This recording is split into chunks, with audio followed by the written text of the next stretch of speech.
Fala pessoal, tudo bom com vocês? Espero que vocês estejam bem. Hoje nós vamos falar um pouquinho sobre polinômios, tá? Polinômios é um assunto de álgebra, praticamente uma continuação aí de números complexos. Não envolve número complexo ainda, né? Mas a gente acaba trabalhando com esses caras um pouco antes para poder entender algumas coisinhas para a gente poder trabalhar com equações algébricas, equações de terceiro grau, quarto grau, quinto grau e assim por diante, tá? Então, o que é um polinômio? Polinômio, ele é qualquer expressão do tipo a, xin, b, xin-1, c, xin-2, ou seja, um coeficiente junto de uma letrinha, um x, que está sendo elevado a um certo expoente. E isso acontece até um certo k, né? Ou quem quiser pode chamar de AN, A1, AN-1, AN-2 até o A0, a gente tem a mesma situação, tudo bem?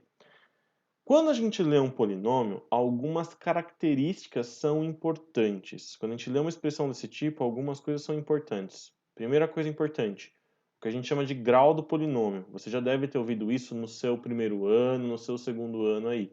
Então, por exemplo, quando aqui o maior expoente de todos, o n, né, é o número 3, então eu estou trabalhando com um polinômio de terceiro grau. Quando esse cara aqui, o maior expoente de todos é 2, então esse cara é um polinômio de segundo grau. Uma coisa importante é que o grau do polinômio, né, os expoentes aí, para isso realmente ser um polinômio, precisa ser um número inteiro, tá? Tem que ser um número inteiro positivo, ok? Bom, o A, o B, o C e todas essas letrinhas, essas coisas, né, esses números que acompanham a minha incógnita principal é chamado de coeficiente do polinômio. Desses coeficientes, dois saltam os olhos, dois são importantes. O A, que eu não escrevi aí, mas já vou escrever, é o que a gente chama de coeficiente dominante. Por que que ele é o coeficiente dominante? Porque ele está acompanhando o x, que tem o maior expoente, ok? E o K, que é conhecido como termo independente. Por que termo independente? Pois ele não está junto do nosso x, né? Então, não possui x. Na verdade, ele até possui, né? A situação é que esse x dele está elevado a zero. Então, ele tem x, mas o x dele não aparece, não está aí, porque ele vale 1, tá? Então, na verdade, é como se esse x não existisse, como se não possuísse, tá bom? Então, a gente tem aí o grau, a gente tem os coeficientes, e a gente tem o coeficiente dominante e o termo independente, ok? Bom, quando eu falo em polinômios, três coisas são importantes para a gente começar. Então, a primeira coisa é o que a gente chama de valor numérico. O que é isso?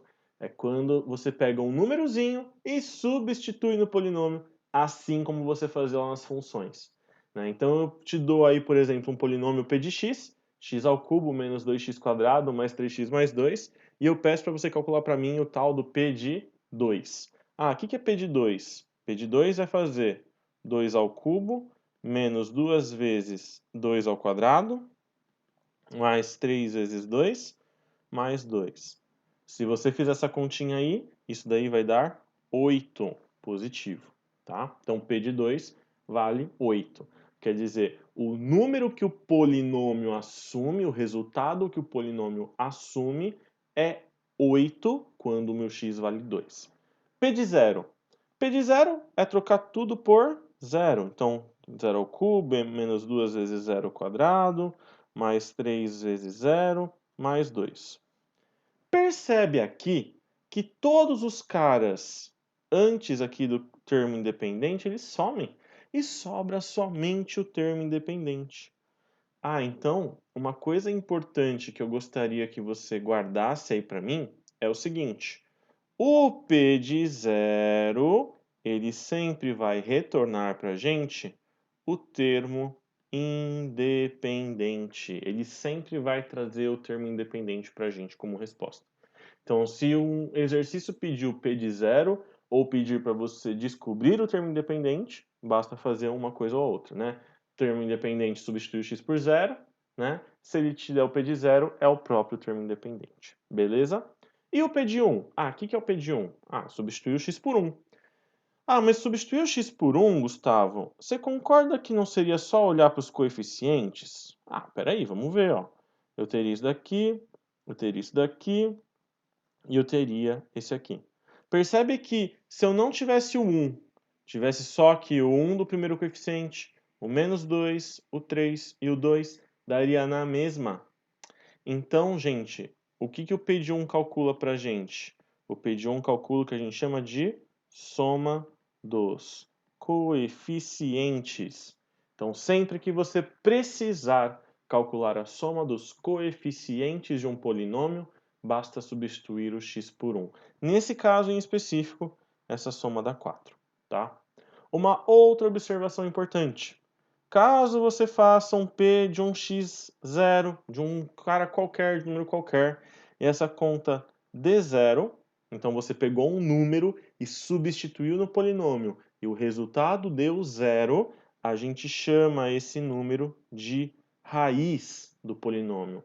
Raiz de uma função, raiz de um polinômio é o número que torna a minha função zero, que torna o meu polinômio zero. Ele zera o polinômio, ele zera a função. Tudo bem? O termo raiz para a gente tem essa conotação aqui, tá bom?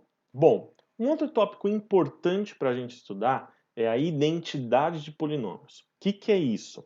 A gente diz que dois polinômios são idênticos se e somente se os coeficientes de mesmo grau forem iguais. Então, o que tem que acontecer? Se eu tiver um cara de quarto grau de um lado, eu preciso ter um cara de quarto grau do outro lado e os coeficientes serem iguais. Se eu tiver um cara de terceiro grau de um lado, tem que ser igual ao cara de terceiro grau do outro lado e eles precisam ser iguais. O símbolo mais usado aí para a gente trabalhar com identidade é os três tracinhos que indicam congruência, né? Coisas idênticas, ok? Então, por exemplo, quais valores de A, B, C, D e E que fazem com que esse polinômio da esquerda seja idêntico ao da direita? Bom, como que a gente faz isso? Seguinte, vou pegando termo a termo e vou comparando. Então, por exemplo, do lado esquerdo, ax à quarta. Bom, ax à quarta, olhei do outro lado, não tem x à quarta. Oh, então já está errado, não sabe tá errado? Não, calma. Quando um termo não aparece, tá? Isso indica para gente que o coeficiente dele vale zero, tá? Então, se ele não aparece de um lado, ele também não poderia aparecer do outro. Então, esse ax à quarta aqui, eu vou precisar sumir com ele. E para isso, o meu a vai precisar valer zero. Ah, então, de novo, se um termo não existe, quer dizer que o coeficiente dele vale zero. Extremamente importante essa informação, tá? Os outros ficam um pouco mais fácil. Por exemplo, do lado esquerdo eu tenho bx ao cubo, do lado direito 2x ao cubo. Então, para eu garantir a identidade, o b tem que ser igual a 2. Cx quadrado, 3x quadrado. Ah, o meu c precisa valer 3. Dx, 4x. Ah, o meu d precisa valer 4. E o e, que é o termo independente de um lado, tem que ser igual ao termo independente do outro lado. Meu e vale 1.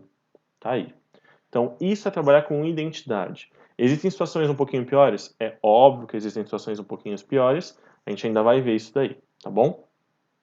Bom, outro tópico importantíssimo em polinômios é trabalhar com divisão de polinômios, tá? Porque a gente entendendo a divisão, eu posso apresentar para vocês um teorema chamado Teorema do Resto, que é o que os vestibulares mais cobram de polinômio, tá bem? Então, quando a gente pensa em divisão, gente, vale lembrar a gente, lá no nosso quarto ano, quinto ano, né, com a tia Mafalda aprendendo divisão, em que ela te ensinou que a divisão ela é composta por dividendo, divisor, resto e quociente. É o que a gente chama de partes da divisão. No nosso caso, como nós vamos fazer divisão de polinômios, eu vou tratar cada um desses termos como sendo polinômios. Ah, então o dividendo vai ser um p de x qualquer, o divisor vai ser um d de x, o resto vai ser um r de x e o quociente um q de x. Ou seja, cada uma das partes vai ser um polinômio, tá? Bom, para a gente poder fazer essa divisão, eu gostaria de lembrar rapidamente como a gente faz divisão de dois números. Então, por exemplo, 25 por 2. Presta bastante atenção nas passagens que a gente segue aqui. Então, por exemplo, 25 por 2, você costuma armar dessa forma. E aí, o que você faz? Ah, você pega o primeiro. Então, 2 por 2. Ah, 2 por 2 dá 1. Multiplica, isso é importante. Porque é o que a gente está trabalhando aqui, que é o método de divisão de Euclides. Quais são todas as passagens, né? Se você tivesse que explicar para uma criança a primeira vez, o que você está fazendo? Então, você está multiplicando para o resultado subtrair. Essa conta aqui zerou e o 5 cai, né? Bom, na prática, você sabe que esse 5 não caiu, né? O que você fez, na verdade, foi eu dividi duas dezenas por duas unidades. Duas dezenas por duas unidades dá uma dezena. Uma dezena vezes duas unidades dá 20, dá duas dezenas. Então, na verdade, a conta que você fez foi 25 menos 20. E por isso que aqui está o 5. O descer não é descer, o descer é uma subtração. Ok? Esses 5 agora são 5 unidades. E 5 unidades por 2 unidades é 2.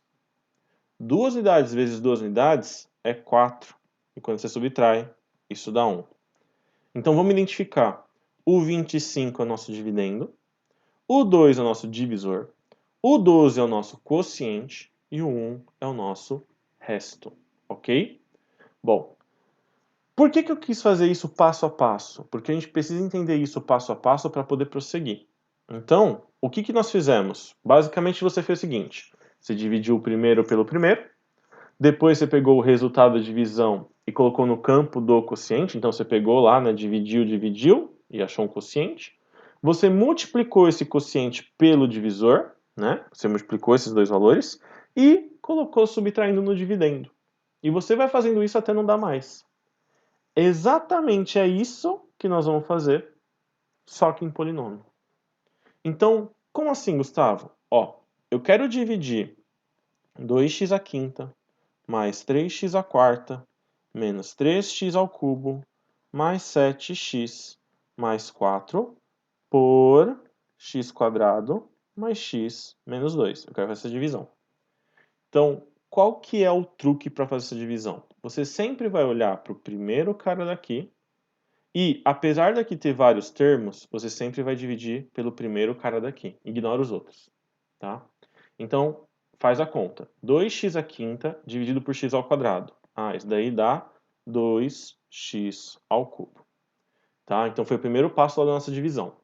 Segundo passo, qual que era? Multiplicar esse cara por esse. Só que aí não vamos ficar só por esse. Vou multiplicar ele por todo mundo. E vou mandar para cá, subtraindo.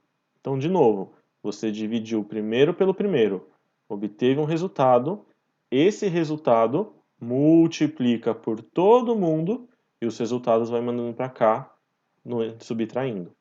Então, nós vamos ter 2x ao cubo vezes x quadrado. Ele vai vir para cá, menos 2x à quinta. Por quê? Porque nós vamos subtrair isso. Depois, 2x ao cubo vezes x, 2x à quarta, vem para cá, menos 2x à quarta, porque nós vamos subtrair. E por último, 2x ao cubo vezes menos 2, menos 4x ao cubo. Só que ele vem para cá, mais 4x ao cubo. Por que mais?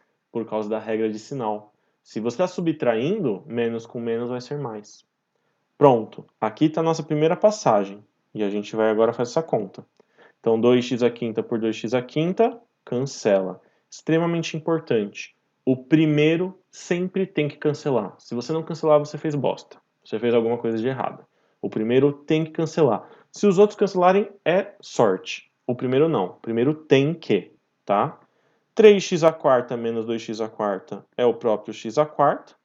3x ao cubo negativo mais 4x ao cubo é o próprio x ao cubo. E o resto você copia, assim como você fez com aquele 5 que você só caiu. Tudo bem? O que nós vamos fazer agora? Repete o processo. Pega o primeiro daqui, divide pelo primeiro de lá. Então, x à quarta por x quadrado, dá x quadrado positivo. Tá aqui. Ah, então vamos lá, ó. X quadrado vezes x quadrado. X à quarta vem para cá, menos x à quarta. Próximo, x² vezes x. X ao cubo, vem para cá, menos x ao cubo. Próximo, x² vezes menos 2. Menos 2x², vai para lá, mais 2x². Vamos fazer essas contas. Percebe que agora a gente não vai só cancelar o primeiro, também vai cancelar o segundo. Como eu falei, o primeiro é obrigação, o segundo é sorte, beleza? Os outros termos não tem como a gente juntar. Não tem problema, você só copia todos. Então vai ficar 2x² mais 7x mais 4. Pô, Gustavo, como é que eu sei aonde eu paro? Ué, da mesma forma como você fazia nos números. Nos números, você tinha que garantir que o seu número lá do dividendo, ele era maior ou igual ao do divisor. Quando era menor, como foi o caso do número 1 que a gente encontrou aqui no final, a gente para a divisão clássica. Aqui é um pouco parecido. A única diferença é que eu não estou olhando para o número, eu estou olhando para o expoente. Então, enquanto esse expoente aqui der dentro deste, for maior ou igual a esse, eu posso continuar minha conta. Então, eu vou repetir o processo. Eu vou dividir o primeiro pelo primeiro de novo. Então, 2x² dividido por x². Isso dá 2. Começo a multiplicar e vai vir para cá o menos 2x², vai vir para cá o menos 2x e vai vir para cá o mais 4. Quando a gente juntar essas coisas, de novo, o primeiro vai cancelar com certeza e os outros vai dar 5x mais 8. Então, vamos lá. O nosso quociente da conta é o 2x ao cubo mais x² mais 2 e o nosso resto é o 5x mais 8. Ok? Então, isso daqui é a nossa divisão de polinômios. E, então, vamos lá. Uma coisa importante que eu quero que vocês percebam. Eu vou dividir até não dar mais aqui o expoente. Então, por esse motivo, o grau do resto deve ser, vou até grifar aqui, deve ser pelo menos 1 grau menor. Por que eu estou escrevendo pelo menos? Porque não é necessariamente só 1 grau. Ele pode ser 1 grau ou menor. Por exemplo, se lá eu tivesse x ao cubo aqui no divisor, aqui poderia ser x², x ou só um número. Tá? Não necessariamente só o x ao quadrado, não necessariamente um menor. Tá? Pode ser um menor ou menor ainda. Tá bom? Segunda coisa, o primeiro coeficiente do quociente é o mesmo do polinômio a ser dividido. Só uma coisa, gente. Se aqui for 1, tá? Se aqui for 1. Eu esqueci de colocar essa observação ali para nós, tá? Bom, porém, isso daqui em preto é extremamente importante. Dizemos que um polinômio é divisível por outro quando o seu resto é zero. Por que eu estou falando isso? Porque tem muito exercício que fala assim, dado que um polinômio é divisível pelo outro, ele está te dizendo automaticamente que o resto vale zero, ok? Então, a gente tem duas informações importantes, na verdade, a número 1 e essa observação, tá? E a gente pode representar a nossa divisão de uma maneira reta, de uma outra forma. Para você entender, quando a gente olha para essa continha aqui, perceba que eu posso reescrever o 25, que é o meu resultado, como sendo 12 vezes 2 mais 1. 12 vezes 2, 24, com 1, 25. Ou seja, eu posso pegar o P de x e dizer que ele é igual ao Q de x, ou D de x, tanto faz a ordem, vezes o D de x, mais o R de x. Então, naquele nosso exemplo da divisão, se eu quisesse, eu posso dizer que essa expressão aqui grandona, ela é igual, ela é a mesma coisa que escrever 2x ao cubo mais x² mais 2 vezes x² mais x menos 2, ou seja, quociente vezes divisor, mais o 5x mais 8, que é o nosso resto. É uma forma alternativa de representar o seu polinômio. Espero que vocês tenham gostado dessa aula e que ajude vocês aí nos estudos. Um grande beijo, tchau pra vocês.